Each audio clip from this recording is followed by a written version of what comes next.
Hi everyone, this is National Master Coach Ba. Today we are going to review a checkmate pattern, Arabian Mate. This is very similar to a hook mate and Anastasia's mate when a knight and rook team up a trapped opposing king on a corner of the board. In this position, it is white's turn.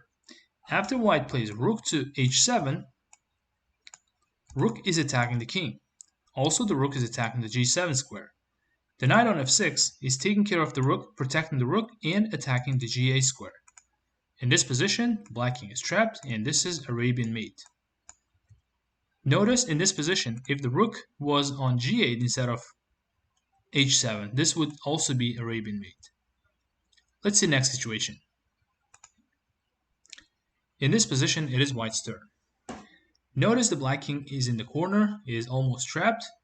That's why white plays here rook to e7, cutting off the king from the 7th rank, and intending to go to a7.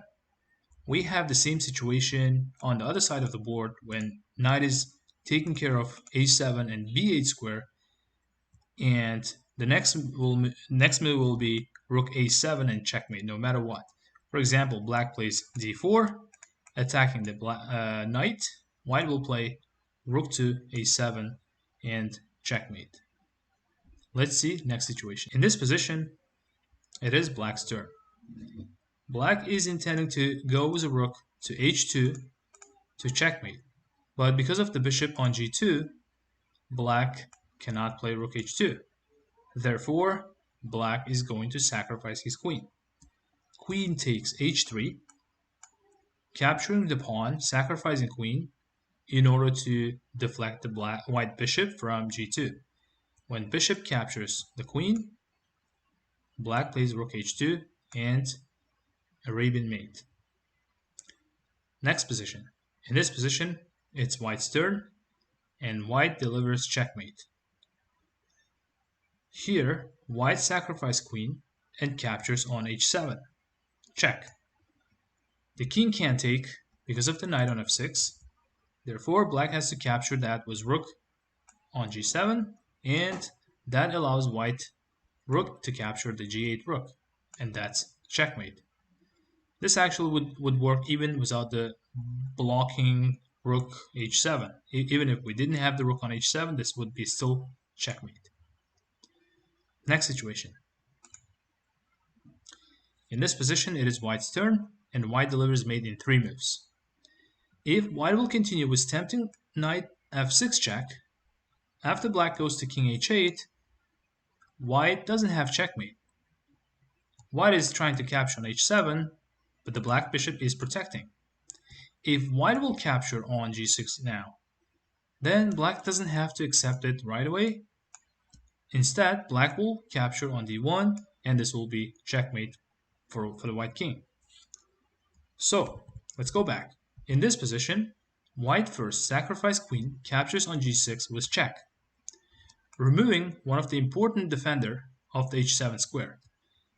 After black accepts with pawn, white will play knight f6 check, forcing the king to go to corner, and then rook h7 and checkmate. Next position. Here, in this position, white delivers mate in 3 moves. In order to deliver checkmate in 3, white has to sacrifice 2 pieces. First, white captures on g7 with bishop check, attacking the king. Now, obviously, taking with black bishop is bad, since white will capture on h7 with queen, and this is immediately checkmate. Instead, black will capture with rook. Now, taking the rook is not correct. In that case, black will recapture it with rook, and black will be fine. Instead, white sacrifices queen, captures on h7. Check. Trying to lure the black g7 rook to h7 so that open up the way for the white rook to go to g8. Notice black cannot take it with king because of the knight on f6. Rook captures, and then rook goes to g8, and checkmate. Next position. In this position, white's turn, and white delivers very nice checkmate in 3 moves. First, white plays here knight f6, check. It's safe check, black cannot take with pawn, because of the rook on g1, which is pinning the pawn. Therefore, black has to move the king to h8. And this position looks very safe for the king behind of the 2 pawns. But here white sacrificed rook on h6, destroying the king's position, opening up the king, trying to lure the g7 pawn to h6, and after pawn takes, the g file will be open for the rook g1, and white will go rook to g8. This will be Arabian checkmate. Next position. In this position, it is white's turn. Pause your video and try to find mate in 3 moves. Okay, if you found a move rook to f8, great job. We sacrifice rook in order to lure the g7 bishop to f8. Bishop has to take, and now white does check with knight f6. Now it's safe. After this check, the king has to go to h8, and white captures on h7, checkmate. Our next position is going to be our assignment. Position number 1. In this position, it is black's turn, and black delivers mate in 4 moves. Again, black's turn, checkmate in 4 moves. Assignment number 2. In this position, it's white's turn, and white delivers mate in 4 moves.